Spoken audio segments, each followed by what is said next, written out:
come together. But of course, there are questions still being asked by many Kenyans. First, let's get from you.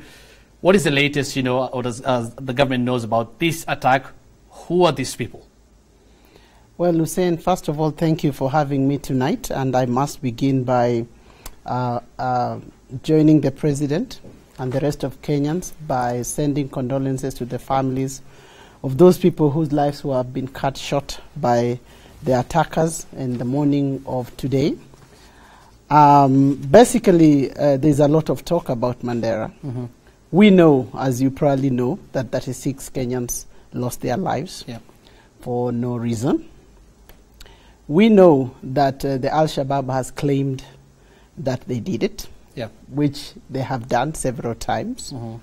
We know, we have heard them saying that they are going to reiterate and mm-hmm. they are going to continue attacking Kenya. And what we have done since this morning, all the security teams have been on the ground. Mm-hmm. From the regional commissioners, the regional police commissioners are on the ground.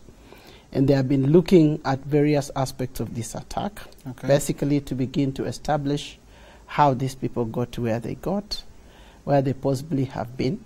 The KDF has mobilized, and we are looking at various places inside Somalia as well. Okay.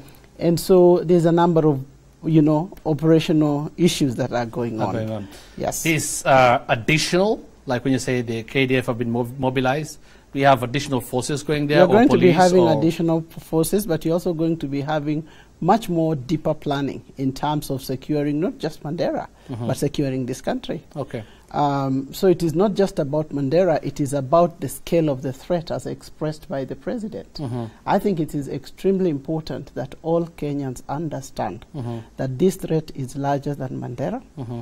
This threat is larger than Kenya. It is a global threat. Right. And as the President put it succinctly, we are at war mm-hmm. with terrorists. Right. We appreciate that. Talking about Mandera again and the massacre today, we don't know where the attackers are right now, do we? Or are we looking for them? Are we hunting them? Any clues? Any? Of course, we are hunting for them. And we suspect, as we know, everybody is also listening, probably including the attackers.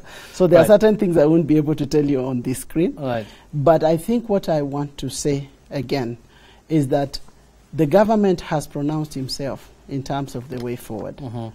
He has called, as you have heard, to a range of constituencies, both in this country and outside.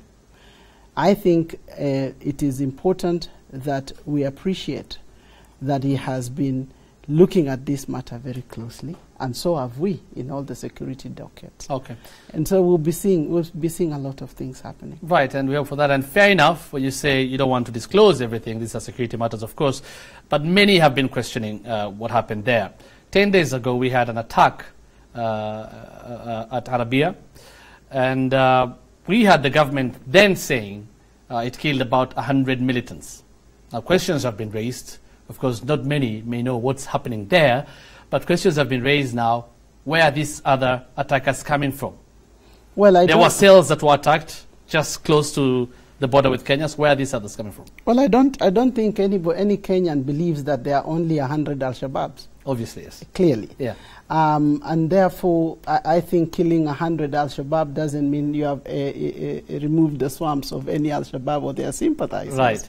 And so I think it is important to understand that the scale of the sympathizers, the scale of the Al-Shabaab themselves, the ideology has been ongoing. It is not even a Somali ideology, as you know. Al-Shabaab is an affiliate of Al-Qaeda. And so these are big global networks of criminal gangs, of terrorists that are driven by a certain ideology that wishes to vanquish the democratic values that this country is forged upon. Right. Like you put it, obviously, the number is not 100 of Al-Shabaab. It cannot be 100. But this question is being raised because there's this pent-up anger by many that this is happening 10 days after another attack happened. So many would have hoped there is a lot of vigilance in Mandera to prevent anything like this happening again. Hussein, I can tell you for a fact that we have actually foiled a number of things between that week and today. So let no Kenyans think that people have just been sat down And that since this morning we've just been sitting down, a lot of things are happening because it is the commitment of this government to secure this country. But I want to also say the following. Because of the nature of terrorism, because of the way they are evolving issues in terms of attacks, for example, now we see that they are moving for the soft targets. And I've had a lot of people pronouncing themselves in terms of the need for intelligence-led operations and so forth, which is a very easy thing for people to say. But intelligence-led also means that we must be able to participate and provide any information. Any information. Remember, these attacks are taking place within our territory. Did any Kenyan see or hear something that could have been helpful? I suspect yes. So we must take our responsibility, all of us, in the manner in which the president has presented it, so that we can come together in the spirit that we hear Kenyans speaking about today. And give it our all. Our country is under attack. You suspect, I'm not saying it's a fact, but you suspect maybe there could be people who had heard or seen something, but they may not have decided to go forward and give the information. Where would you think the problem is then? Where is the disconnect? Why would they give information to the authorities? You know, sometimes you even see things that you do not consider suspicious. And I think we are just calling on everybody to be vigilant. To be vigilant, and that is why the Nyumba Kumi concept is so critical, because you'll be able to notice, you'll be able not to just assume things, and you can give information. Let the information be validated.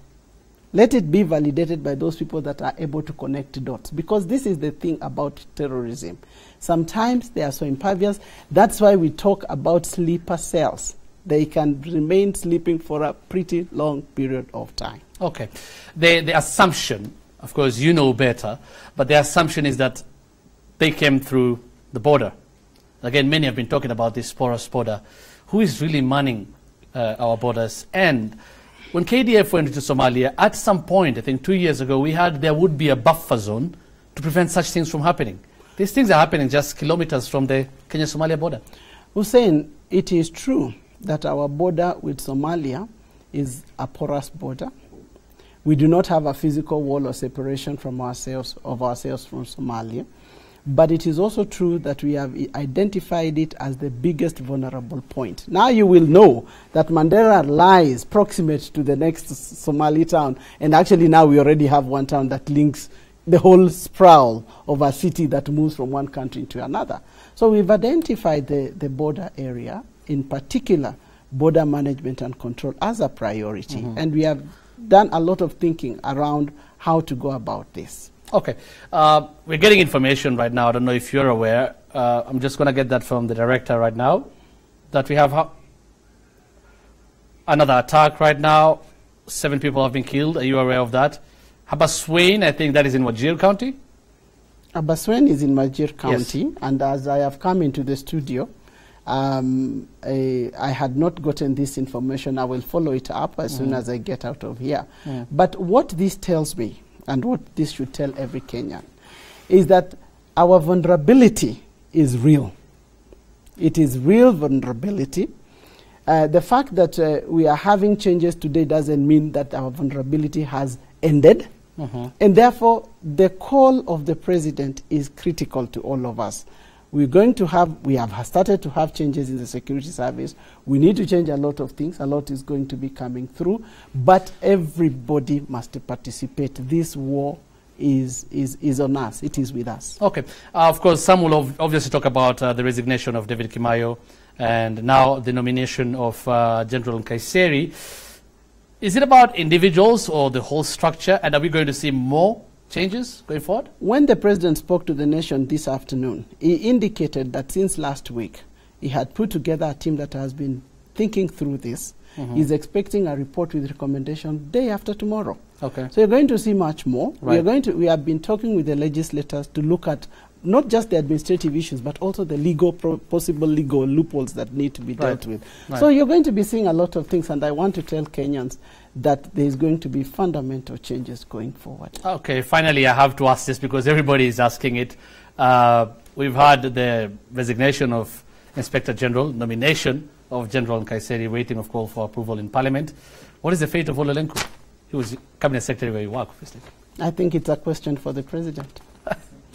Okay, Ambassador Dr. Monica Juma, who's the Principal Secretary, Interior. Of course, we wish you all the best. Thank you so much for making time for the big question tonight. Janet. Thank you. All right, many thanks for that, Hussein.